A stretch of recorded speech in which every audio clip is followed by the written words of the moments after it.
चलिए जानते हैं आज की देश और दुनिया की सिलेक्टेड काम की और महत्वपूर्ण 50 बड़ी खबरों को सिर्फ 10 मिनट में। पर अभी तक आपने इस वीडियो को लाइक नहीं किया तो लाइक कर दीजिए। तो चलिए वीडियो स्टार्ट करते हैं। केंद्रीय कर्मचारियों को सरकार की सौगात, वित्त मंत्रालय का दीपावली पर एडहोक बोनस देने का ऐलान। यूपी चुनाव के लिए कांग्रेस ने दिया लड़की हूँ लड़ सकती हूँ का नारा, राजनीति में भागीदारी के लिए आगे आई महिलाएं।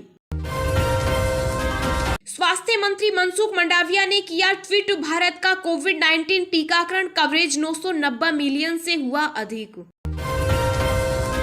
टारगेट किलिंग से बढ़ते भय के बीच अमित शाह ने पीएम मोदी से की मुलाकात, आंतरिक सुरक्षा से जुड़े मुद्दों पर की चर्चा। केजरीवाल और अखिलेश के नक्शे कदम पर चले शिवपाल, कहा सरकार बनी तो यूपी को देंगे 300 यूनिट फ्री बिजली। गृह मंत्री अमित शाह ने मोदी वैन को दिखाई हरी झंडी, 5 विधानसभाओं में करेगी प्रचार। प्रियंका गांधी ने किया बड़ा ऐलान, यूपी चुनाव में कांग्रेस 40% टिकट महिलाओं को देगी। राष्ट्रपति रामनाथ कोविंद और प्रधानमंत्री नरेंद्र मोदी ने दी मिलाद उन नबी की बधाई, कहा हर तरफ शांति और समृद्धि हो। मध्य प्रदेश में आदिवासियों को लुभाने के लिए सीएम शिवराज का बड़ा दाव, 89 ब्लॉक में लागू होगी राशन आपके द्वार योजना। उत्तराखंड के हालातों पर अरविंद केजरीवाल ने जताई चिंता, कार्यकर्ताओं से किया पीड़ितों की हर संभव मदद का आग्रह। पीएम मोदी ने भारी बारिश के कारण बने हालात पर सीएम पुष्कर सिंह धामी और मंत्री अजय भट्ट से की बात, जाना उत्तराखंड का हाल। प्रधानमंत्री मोदी आज कुशीनगर अंतर्राष्ट्रीय हवाई अड्डे एवं कई विकास परियोजनाओं का करेंगे उद्घाटन। कोरोना के नए मामलों में कमी, देश में पिछले 24 घंटों में संक्रमण के 13,058 नए मामलों की पुष्टि, 164 मरीजों की हुई मौत। राहुल गांधी का केंद्र सरकार पर बड़ा हमला, कहा कश्मीर में हिंसा रोकने में विफल हो गई है मोदी सरकार। प्रियंका गांधी का यूपी सरकार पर निशाना, कहा बीजेपी किसानों पर एनएसए लगाएगी लेकिन एमएसपी नहीं देगी। केंद्रीय कर्मियों को सरकार की सौगात, वित्त मंत्रालय का दीपावली पर एडहोक बोनस देने का ऐलान। सेना प्रमुख नरवणे ने एलओसी के अग्रिम इलाकों का किया दौरा, घुसपैठ रोधी अभियानों की दी जानकारी। केंद्र सरकार के निर्देश पर रेलवे बोर्ड ने भारतीय रेलवे स्टेशन विकास निगम को किया बंद। बांग्लादेश में हिंदुओं के खिलाफ हिंसा की हो जांच, बांग्लादेशी सुप्रीम कोर्ट में दिल्ली के वकील ने भेजी पत्र याचिका। चीन की घुसपैठ को लेकर पीएम मोदी पर भड़के एआईएमआईएम प्रमुख ओवैसी, भारत पीए के मैच का भी किया विरोध। गोवा विधानसभा चुनाव 2022 के लिए सियासी बयानबाजी शुरू, भाजपा नेता बोले भगवान को पता है राज्य में किसकी होगी जीत। हीरा कारोबारी नीरव मोदी को अमेरिकी कोर्ट से झटका, भगोड़े कारोबारी और उसके सहयोगी की याचिका खारिज। T20 वर्ल्ड कप में टीम इंडिया पाक के खिलाफ मैच नहीं खेली तो आईसीसी कर सकता है भारत को बैन, साथ ही भरना होगा भारी जुर्माना। तृणमूल कांग्रेस के नेता बाबुल सुप्रियो ने सांसद पद से दिया इस्तीफा, पीएम मोदी और अमित शाह की चर्चा कर हुए भावुक। सावधान, दिल्ली में खातों से अवैध रूप से रकम निकालने वाला गिरोह सक्रिय, एचडीएफसी बैंक के 3 कर्मियों समेत 12 लोग गिरफ्तार। शेयर बाजार की मजबूत शुरुआत, सेंसेक्स करीब 400 अंक चढ़कर 62,000 के पार, निफ्टी ने बनाया नया रिकॉर्ड। मौसम विभाग की चेतावनी, आज से केरल, बिहार और उत्तराखंड सहित देश के 20 राज्यों में भारी बारिश का अलर्ट जारी। दुबई के मैडम तुसाद म्यूजियम में लगा विराट कोहली का नया स्टेचू, बल्ले के साथ इंडिया की जर्सी में दिखेंगे कप्तान। अखिलेश यादव ने योगी सरकार पर साधा निशाना, कहा बीजेपी सरकार के तहत आसानी से अपराध करने के मामले में यूपी टॉप। कांग्रेस के बागी नेताओं के खिलाफ पूर्व सीएम हरीश रावत सख्त, कहा अपने पुराने डीएनए की तलाश कर रहे हैं कुछ लोग। लखीमपुर खीरी हिंसा मामले पर आज सुप्रीम कोर्ट में होगी सुनवाई। केंद्रीय मंत्री के बेटे समेत अब तक 10 लोगों की हो चुकी है गिरफ्तारी। त्रिपुरा के सीएम बिप्लब का विपक्ष पर बड़ा हमला, कहा राजनीतिक रोटियां सेकने के लिए किया जा रहा है किसानों का इस्तेमाल। हिंदी ना आने पर भिड़े कस्टमर और जोमेटो का कर्मचारी, विवाद बढ़ने पर कंपनी को मांगनी पड़ी माफी। फेब इंडिया ने दिवाली के विज्ञापन को लेकर सोशल मीडिया पर हो रहे विरोध के बाद जश्न ए रिवाज का प्रोमो लिया वापस। जी हां दोस्तों, और भी बहुत बड़ी काम की खबरें निकल कर आ रही हैं, इसलिए वीडियो को लास्ट तक जरूर देखना। तो चलिए अब जानते हैं जो महत्वपूर्ण काम की खबरें हैं उनको विस्तार से। पर इससे पहले अभी तक आपने इस वीडियो को लाइक नहीं किया तो लाइक कर दीजिए। केंद्रीय कर्मियों को सरकार की सौगात, वित्त मंत्रालय का दीपावली पर एडहॉक बोनस देने का ऐलान। जी हां, वित्त मंत्रालय ने केंद्र सरकार के कर्मियों को दीपावली के मौके पर नॉन प्रोडक्टिविटी लिंक्ड बोनस देने की घोषणा की। इसके तहत सभी पात्र कर्मियों को 30 दिन के वेतन जितनी राशि मिलेगी। केंद्र सरकार के ग्रुप बी और ग्रुप सी के अंतर्गत आने वाले वे अराजपत्रित कर्मचारी जो किसी प्रोडक्टिविटी लिंक्ड बोनस स्कीम के तहत नहीं आते हैं, उन्हें भी यह बोनस दिया जाएगा। एडहॉक बोनस का फायदा केंद्रीय अर्धसैनिक बलों के सभी योग्य कर्मियों को मिलेगा।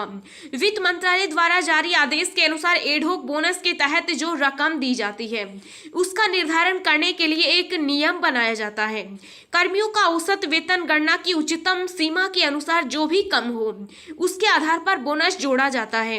इस तरह के बोनस का फायदा केंद्र सरकार के उन कर्मियों को मिलेगा जो 31 मार्च 2021 को सेवा में रहे हैं। उन्होंने साल 2020-21 के दौरान कम से कम 6 महीने तक लगातार ड्यूटी दी है। वित्त मंत्रालय के आदेश में कहा गया है कि जो कर्मचारी अस्थायी तौर से एडहॉक बेस पर नियुक्त हुए हैं उन्हें भी ये बोनस दिया जाएगा, बशर्ते उनकी सेवा के बीच कोई ब्रेक न रहा हो।